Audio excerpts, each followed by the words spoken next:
जय श्री कृष्ण दोस्तों। आप सभी को माघ मास की मौनी अमावस्या की हार्दिक शुभकामनाएं। माघ मास की मौनी अमावस्या का व्रत 29 जनवरी 2025 दिन बुधवार को रखा जाएगा। मौनी अमावस्या पर मौन रहकर व्रत करने से मनुष्य को मोक्ष पद की प्राप्ति होती है।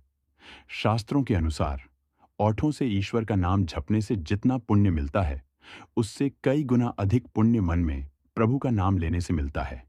इस दिन स्नान और दान पुण्य का विशेष महत्व होता है। इसलिए मौनी अमावस्या को सबसे बड़ी अमावस्या कहा जाता है। मौनी अमावस्या के पूरे दिन मौन रहकर व्रत रखना चाहिए और मौन रहकर ही जप या व्रत की कथा भी सुननी चाहिए। आज की इस वीडियो में आप सुनेंगे माघ मास की मौनी अमावस्या की कथा। इस कथा को सुनते अथवा पढ़ते समय आप अपने हाथ में लाल पुष्प रखें और जब कथा समाप्त हो जाए तब पूरी श्रद्धा के साथ यह पुष्प भगवान के चरणों में अर्पित करें।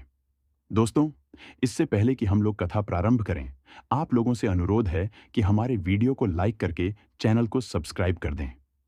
स्विंग और कमेंट बॉक्स में जय श्री कृष्ण जरूर लिख दें। दोस्तों, कांचीपुरम की नगर में देव स्वामी नाम का एक ब्राह्मण रहता था और उसकी पत्नी का नाम धनवती और पुत्री का नाम गुणवती था। उसके 7 पुत्र थे। देव स्वामी ने अपने 7 पुत्रों का विवाह कर दिया। इसके पश्चात अपनी पुत्री के विवाह के लिए योग्य वर की तलाश हेतु उसने अपने बड़े लड़के को बाहर दूसरे देश भेज दिया।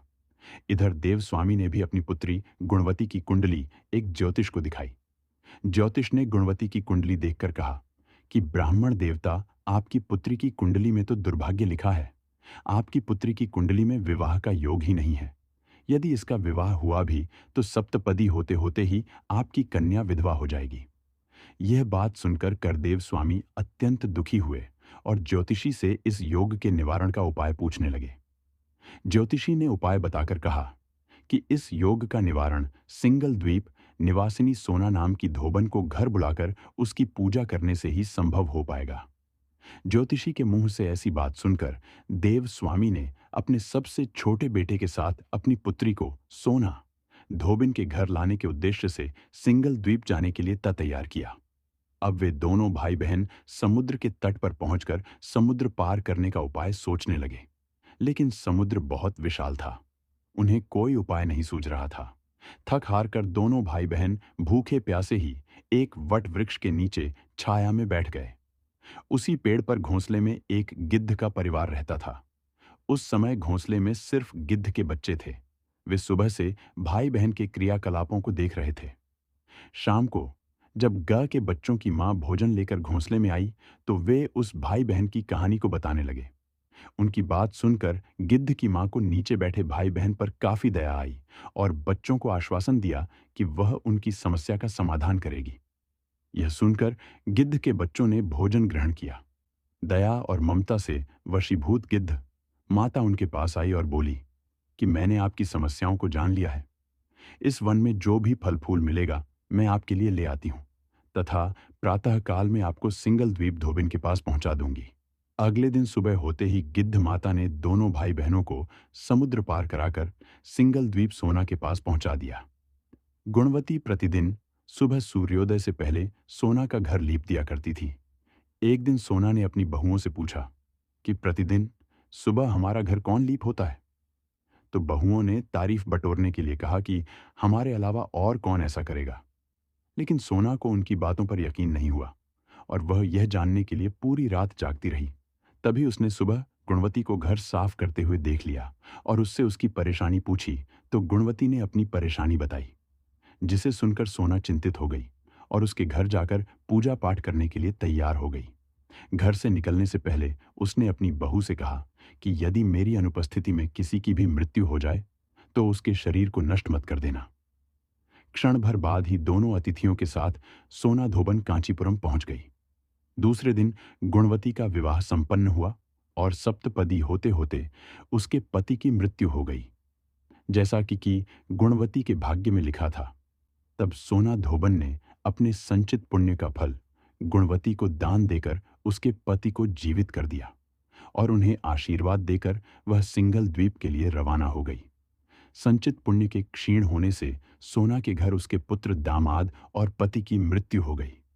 यह जानकर नया पुण्य संचित करने के उद्देश्य से सोना धोबन रास्ते में एक जगह रुक गई। नदी के किनारे पर स्थित एक पीपल के वृक्ष की छाया में भगवान श्री हरि का और भगवान शिव का पूजन उसने किया और पीपल के वृक्ष की 108 परिक्रमा एक की इतना करते ही सोना धोबन के पुत्र दामाद और उसके पति पुनर्जीवित हो गए।